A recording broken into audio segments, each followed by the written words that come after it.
Welcome to సిరిమల్లి specials. ఈరోజు మనం కారంగా చికెన్ ఫ్రైడ్ రైస్ ఎలా చేసుకోవాలో తెలుసుకుందాం. దీనికి ముందుగా మనం 3 గుడ్లను తీసుకొని ఒక పెద్ద పాత్రలో వేయించుకోవాలి. కాస్త ఆయిల్ వేసి గుడ్లను వేయించుకోవాలి. ఇలా గుడ్డు పొరటు ఉంటుంది చూసారు, అలాగా గుడ్డు మొత్తం కొంచెం సాల్ట్ వేసి వేయించుకోవాలి. ఈ వేయించినటువంటి ఈ గుడ్డు పొరటును ప్లేట్లోకి తీసేసుకోవాలి.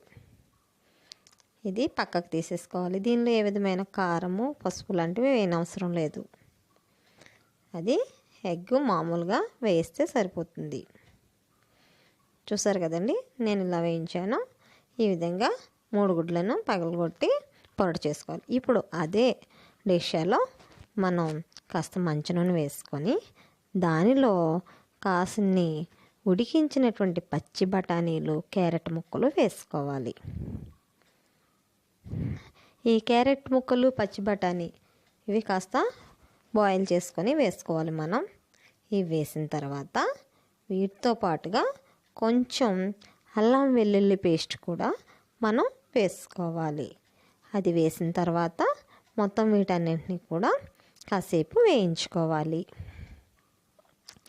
ఇది ఫ్రైడ్ రైస్ కారంగా చాలా టేస్టీగా ఉంటుంది కదా, అందుకని మనం దీనిలో ఉడికించినటువంటి చికెన్ ముక్కలు, ఈ చికెన్ ముక్కలు కూడా మనం బోన్లెస్ చికెన్ తీసుకోవాలి. అవి చిన్న పీసెస్ కింద కట్ చేసి కాస్తంత ఉప్పు, అల్లం వేసి ఉడికించుకోవాలి. అలా ఉడికించుకున్నట్లయితే ఇలా వస్తాయన్నమాట. ఇలా వచ్చిన తర్వాత ఈ చికెన్ ముక్కలను కూడా క్యారెట్లో, బఠానీల్లో వేసి ఇప్పుడు కాస్తంత ఉప్పు కూడా వేసుకొని బాగా వేయించుకోవాలి. ఆ చికెన్లో ఉన్నటువంటి నీరంతా కూడా లాగేసుకునే వరకు కూడా వేయించాలి. ఇవి ఆల్రెడీ మనం ఉడికించిన చికెనే కాబట్టి ఇది ఎక్కువసేపు వేయించే అవసరం ఉండదు. అలాగే కాస్త ఉప్పు ఎలాగో ఉంటుంది, ఇప్పుడు మనం కొంచెం వేసాం కదా, సరిపోతుంది. ఇప్పుడు దీనిలో 1/2 చెంచా పసుపు వేసుకోవాలి. తర్వాత మనం 2 చెంచాల కారం పొడి వేసుకోవాలి. ఇది మీ ఇష్టం అన్నమాట. కారం, పసుపు అనేది మీరు స్కిప్ చేసేసినా పర్వాలేదు. అయితే ఇవి 2 వేస్తే చికెన్ ఫ్రైడ్ రైస్ కాస్త కారంగా బాగుంటుందన్నమాట. అందుకని నేను ఈ 2 వేసుకోవడం జరిగింది. మీకు ఇష్టం లేకపోతే 2 స్కిప్ చేయొచ్చు. ఇలా కారం, పసుపు వేసిన తర్వాత దీన్ని మరోసారి వేయించుకోవాలి. మొత్తం ఇదంతా గ్రేవీలా వచ్చేస్తుంది. చూసారు కదండి, ఇది ఇలా గ్రేవీలా వచ్చేసిన తర్వాత ఇప్పుడు మనం ఒక 2 గ్లాసుల రైస్ ఆల్రెడీ ఉడికించి పక్కన పెట్టుకోవాలి. ఆ రైస్ని తీసుకొచ్చి ఈ గ్రేవీలా వచ్చినటువంటి చికెన్ పీసెస్ మధ్య కలపాలి. ఇది బాగా దగ్గరగా అయిపోయి నూనె పైకి తేలిన తర్వాతనే మనం వైట్ రైస్ దీనిలో కలపాలన్నమాట. అప్పుడు చక్కగా ఆ రైస్కి ఇది పడుతుంది.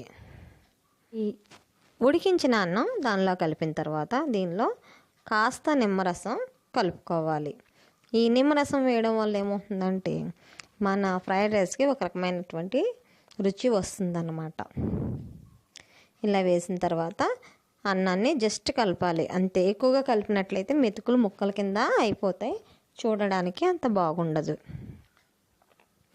ఇప్పుడు మనం మొదటగా తయారు చేసుకున్నటువంటి గుడ్డె పొరటు ఉంది కదా, దానిని దీనిలో మిక్స్ చేయాలి. ఈ గుడ్డు పొరటు దీనిలో మనం ఏమీ వేయలేదు, పసుపు కానీ కారం కానీ వేయలేదు, జస్ట్ కాస్త ఉప్పు వేసి వేయించుకున్నాం. ఈ గుడ్డు పొరటును ఈ రైస్లో మిక్స్ చేసుకోవాలి. మనం అన్ని వస్తువులు రెడీగా పెట్టుకొని ఉంచితే ఈ ఫ్రైడ్ రైస్ అనేది 10 నిమిషాల్లో కంప్లీట్ అయిపోతుంది.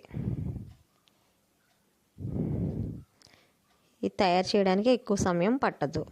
చివరిగా కాస్తంత గరం మసాలా పౌడర్ చల్లుకోవాలి. ఇలా చల్లిన తర్వాత స్టవ్ ఆఫ్ చేసేయాలి. స్టవ్ ఆఫ్ చేసి కాసేపు మూత పెట్టిన తర్వాత మనం తయారు చేసినటువంటి దీన్ని కాస్త కొత్తిమీర వేసి గార్నిష్ చేసి సర్వ్ చేసుకోవడమే. చూసారా, ఎంతో టేస్టీగా ఉండేటువంటి చికెన్ ఫ్రైడ్ రైస్ కారంగా మనం ఇంట్లోనే తయారు చేసుకున్నాం.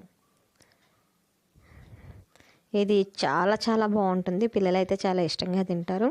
చికెన్ కూడా బోన్లెస్ కాబట్టి చాలా బాగుంటుందన్నమాట.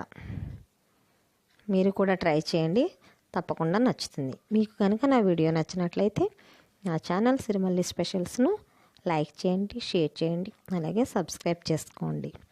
అలాగే ఈ చికెన్ ఫ్రైడ్ రైస్ను మీరు కూడా ట్రై చేయండి, ఖచ్చితంగా చాలా బాగుందని చెప్తారు.